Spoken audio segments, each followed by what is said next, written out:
If you're a parent, teacher, or school leader, and you're sick and tired of the frustration, anger, and unfair treatment of children at high risk in our public schools, then perhaps it's time for all of us to do something about it.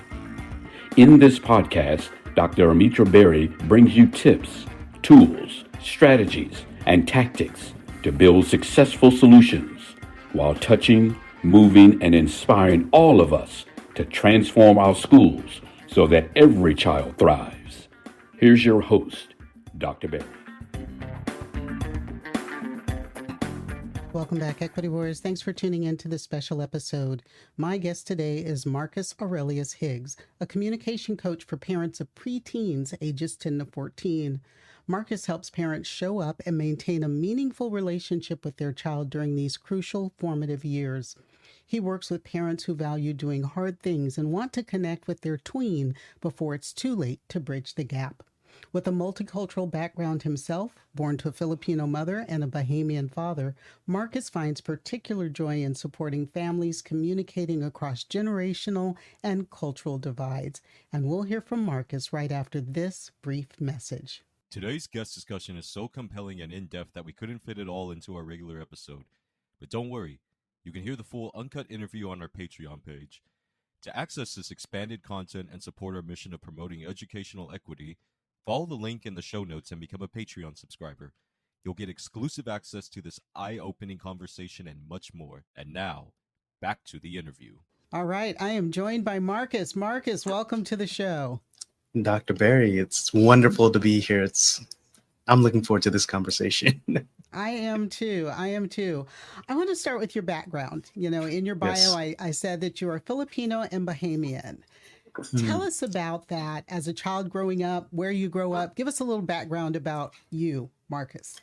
That's a beautiful intro into it because my work deals with identity, and that's what we call a third culture kid. And for the audience members who haven't heard of that, it's when your passport doesn't necessarily match the country of your parents or the country where you grew up, because there's so many different variations, and your identity comes from a multicultural background. And, you know, growing up in America, so I have my afro, I have my brown skin. So I'm taken on as Black American, but I'm Caribbean American. And then when I'm hanging out with my mother's people, like we did the whole Filipino getup thing. But we were still, we looked different from the other Filipinos. Yeah. But that's the thing about Filipinos. They were so welcoming. I love that side of my family. And when I speak with other third culture or biracial or mixed kids, it makes or breaks you, and that they're either caught in a flux of who am I, what is my identity or whatnot, or it's, oh no, I know who I am and I'm comfortable being me, the intersection of all of this. And that's why my phrase is there's no greater privilege than to be who you are. I believe you were, and that goes for any and everybody. Yeah. When you realize that, it's like Dolly Parton says, figure out who you are and do that on purpose. Especially in my belief system, you're born whole, you're born beautiful, and then we're told stories to fracture ourselves, but rather understand what you are connected to all of this, and then start supporting that, and those that support life will be supported. Anyhow, that's a whole philosophical thing. Hey, but that is it's cool. It is totally on point. And I hope that everyone who listens to this takes something from that and then, share it with somebody else. Very much resonates with me. So I didn't mean to interrupt you. It's just that. No, you're all good. You're all good. I would take a pause because that is, I believe, my life's message, because how I was born in my lived experience, I had to navigate spaces where I do look different in the spaces that I enter. Yeah. And you have to know who you are, because if you don't, you can't live in the stories of other people's heads, and they will doubt you until they don't. Yeah. So you're proving yourself, but then you know what? I came to an understanding. I will doubt me until I don't. So I have to fill that space with the understanding of who I am and my character. And then, you know what will happen with whatever they want to think, because I know I'm there for their benefit. Mm-hmm. And even if they're not there for mine, it's like, you know what, that's on you, man. I got to keep moving. Yeah, sounds just like everybody else growing up in America. Total Hey, aside, but to connect with that, I grew up in a very diverse community in Northern California. My okay. best, what I shouldn't say my best in case multiples are listening, but one of my besties from Yeah. kindergarten all the way up was Filipino. She's Hmm. still alive. Filipino. And she was as welcome in my family as I was in hers. We were like sisters. In fact, sometimes people thought we were, especially in the summertime when she got a little browner. Yeah. But just it was just such a wonderful and welcoming community to be a Mm, part of, you know. So and yeah. growing up with multiple cultures is always a wonderful thing because you Yeah. get so much more from the people around you and you really start to understand how closely connected. I mean, it was like through her that I understood that Filipino aunties were pretty much like black aunties. I mean, they're the Yeah. same. They are the same on both sides. Yeah. So there's so much that we share that we don't recognize unless we have an opportunity to visit and immerse ourselves in those other cultures. Yep. Anyhow, That's the yeah, truth. that's That's the that's a truth. little connected to my work, but you know. Anyhow, I want to talk about your show up framework. Tell us Okay. about Yeah. it. Yeah. So the show up framework that I came up with, it is, I study human development, Hmm.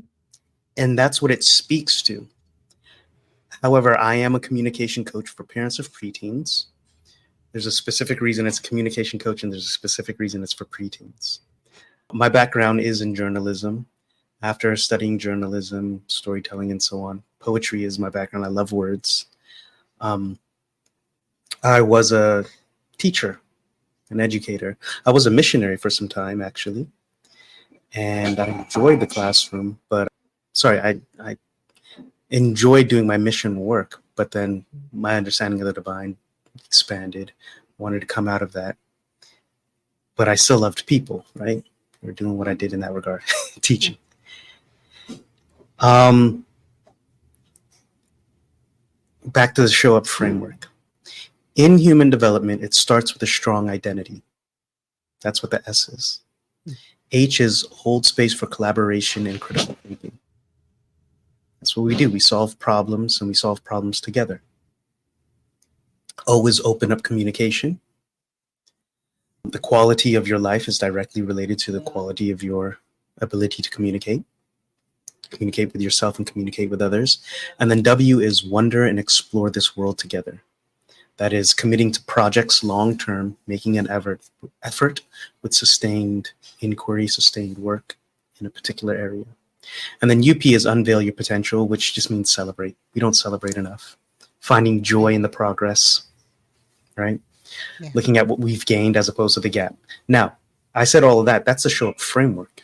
I do that with parents, specifically while their kid is not transitioning, but yeah, transitioning from dependent into independent during those formative years. So I help them put on their oxygen mask first. It's personal development for the thing that's most relevant to them,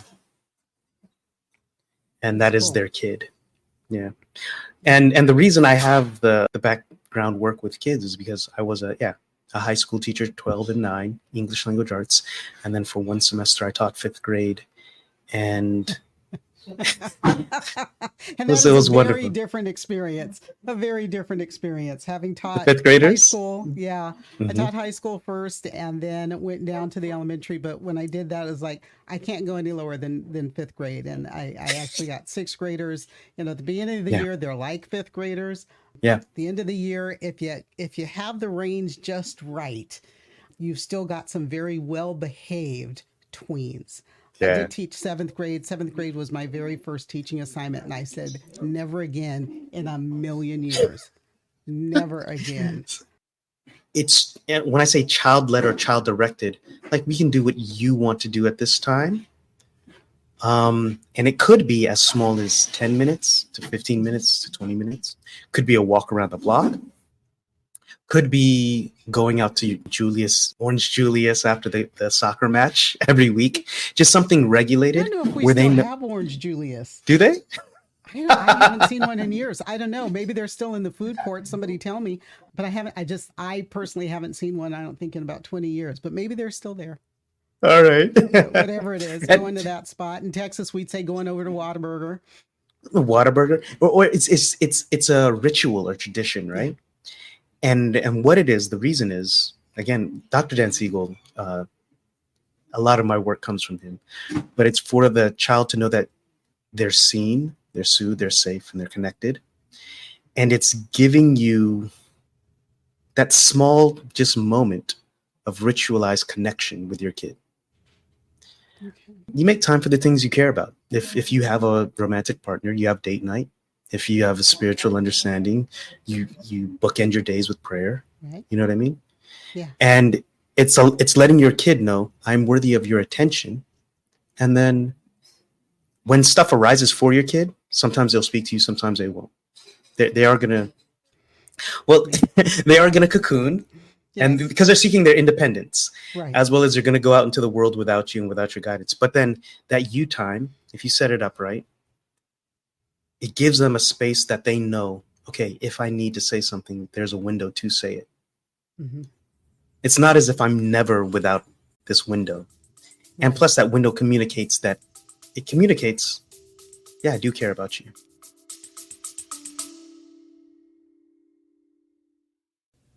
Hey there, Equity Warriors. I want to take a quick moment to share something exciting with you. You know how passionate I am about equity in education, right? Well, I've created a special space, a safe space, where we can dive even deeper into these crucial topics. It's our Patreon channel, and I'd love for you to join me there. Here's why it's so awesome. As a Patreon subscriber, you'll get access to exclusive content that I will not share anywhere else. I'm talking additional insights, workshops like you would get in regular professional learning sessions, resources that can really amplify your impact in education. But it's more than just extra content. By subscribing, you are directly supporting our mission. You're helping to create more valuable discussions and resources that you've come to love. You're part of the change we're making in educational systems. And let me tell you, our Patreon community, it is something special. It's a place where passionate educators and advocates can come together, share ideas, and drive real change. So if you're ready to take your commitment to educational equity to the next level, I'd be thrilled to have you join me. Just head over to patreon.com/3E podcast. That's patreon.com/3E podcast. Remember, your support means the world to me, and it helps me continue this important work. Together, we can create the educational system all our students deserve. Thanks for considering, and now let's get back to the episode.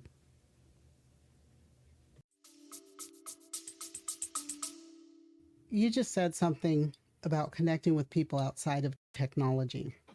Are you hearing, when you do your workshops, are you hearing from parents that my perception is that our kids don't know how to make friends outside of a digital space anymore? I mean, I don't know about you. When I was a kid, it was pretty much, go get out, go outside, go play. Don't come back in. And when the street lights come on, your butt better be on the front porch. That was, that was the rule in my house, and my friends pretty much all had the same rule. It's funny, I can talk to people who grew up on the other side of the country. And the rule, at least for Black folks, the rule was the same. When the street lights came on, your butt better be on that front porch.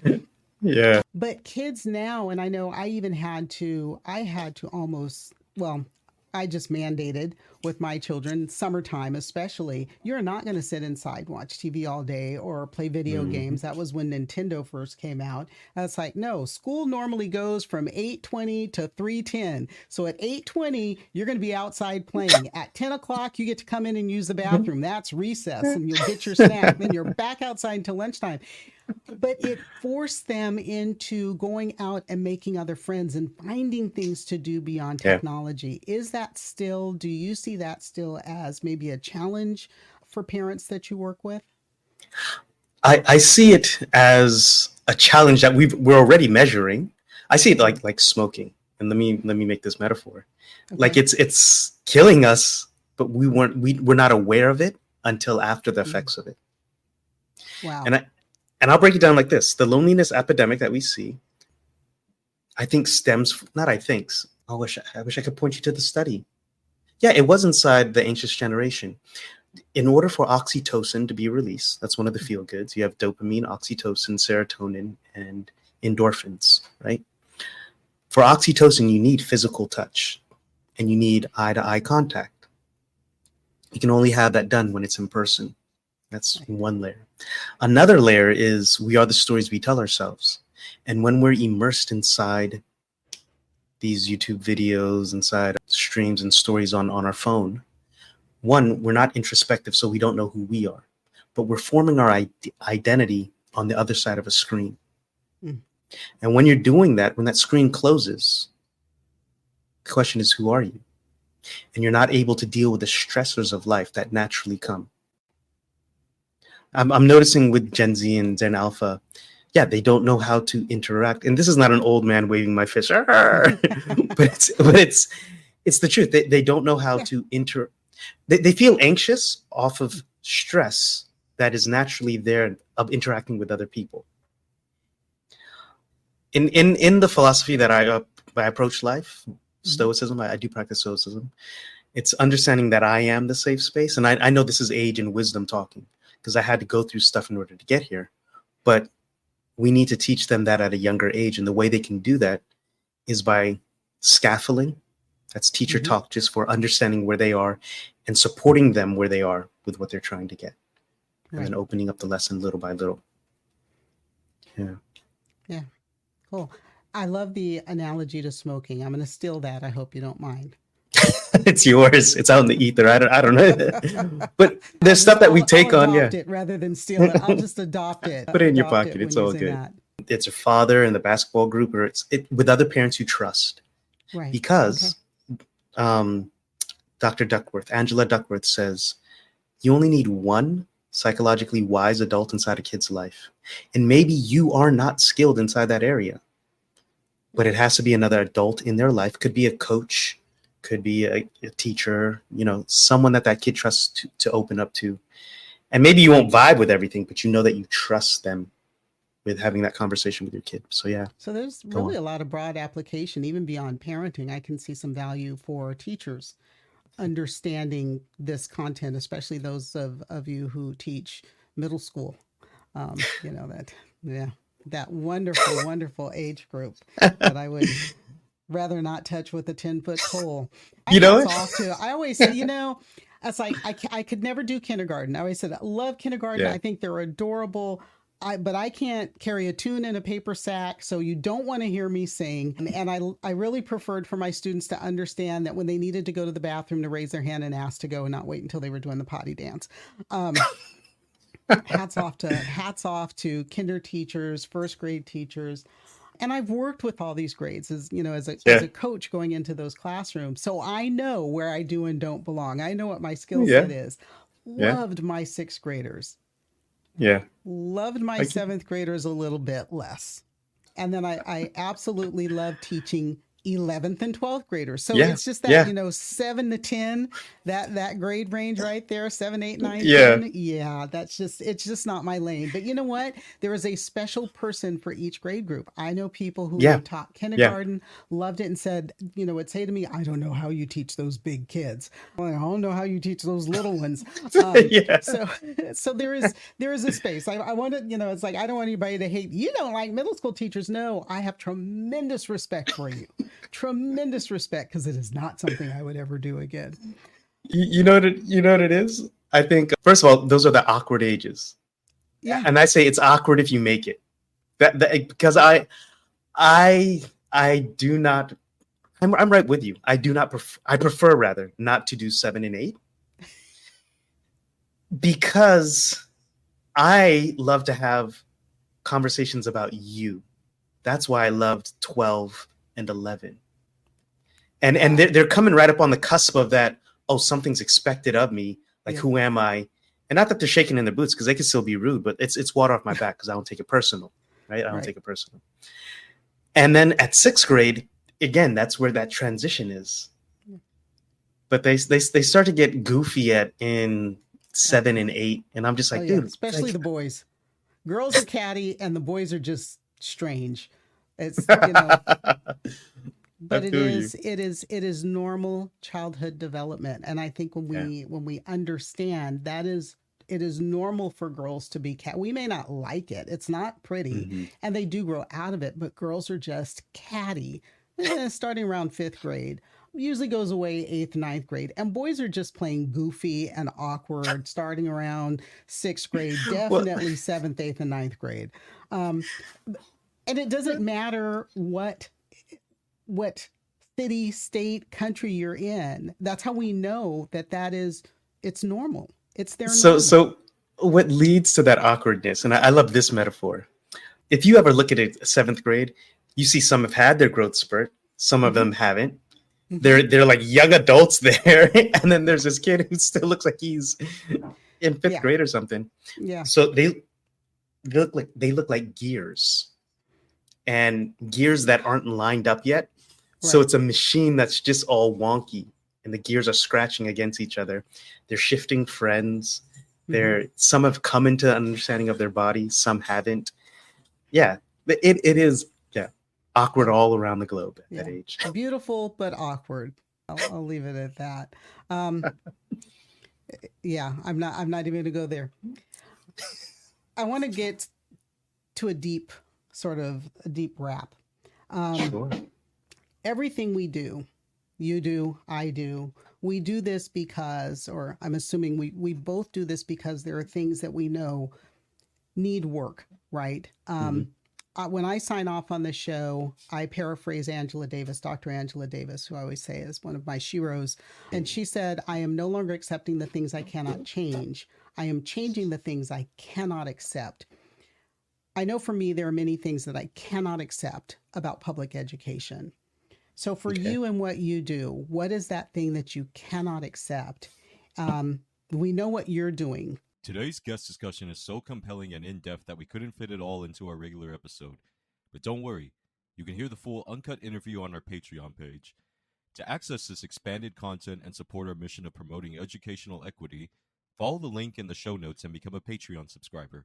You'll get exclusive access to this eye-opening conversation and much more. And now, back to the interview. To facilitate Mhm. change, but what can other people do to help facilitate change in that regard? You know, the thing that came to mind right when you were saying that is understanding the dignity of another person.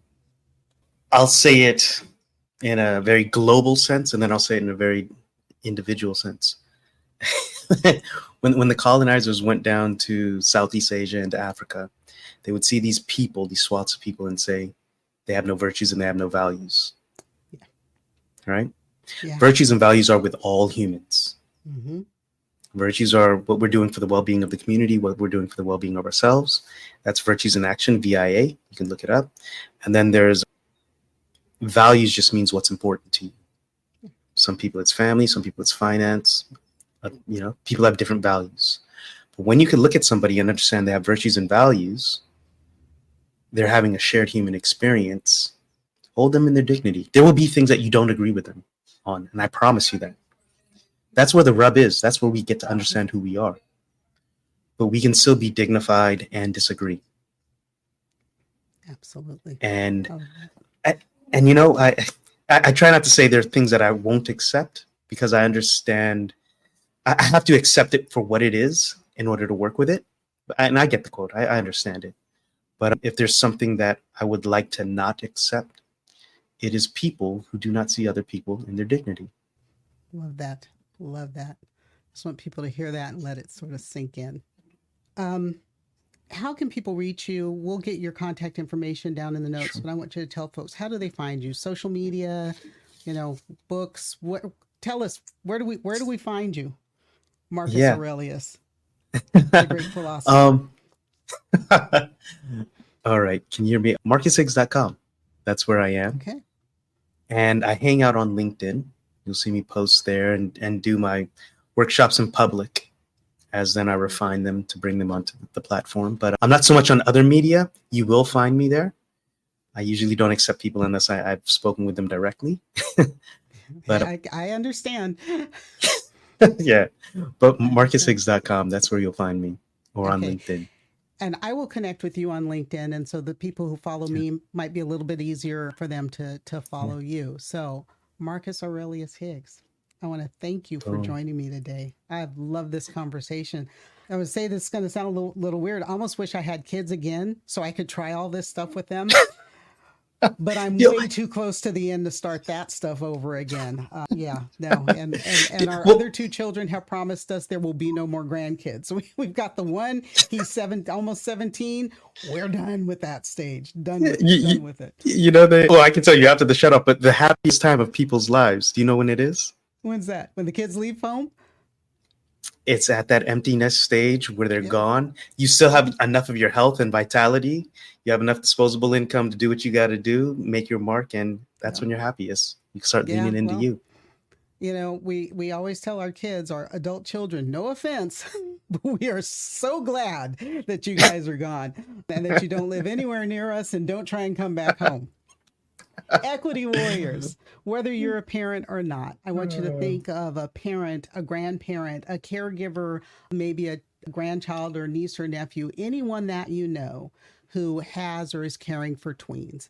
And then I want you to share this episode with them. I always say, share the knowledge. Don't keep it to yourself. It's too important.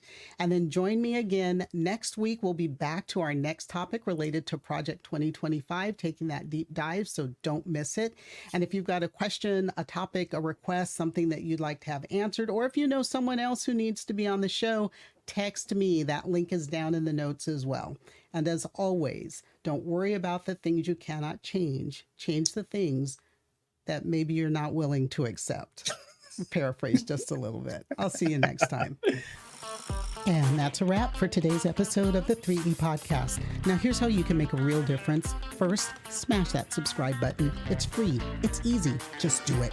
Second, share the show with anyone you know who cares about education. And third, consider becoming a supporter of the show. Together, we're not just talking about change, we're making it happen. Make a donation today to be part of that mission and change, and I'll catch you next time.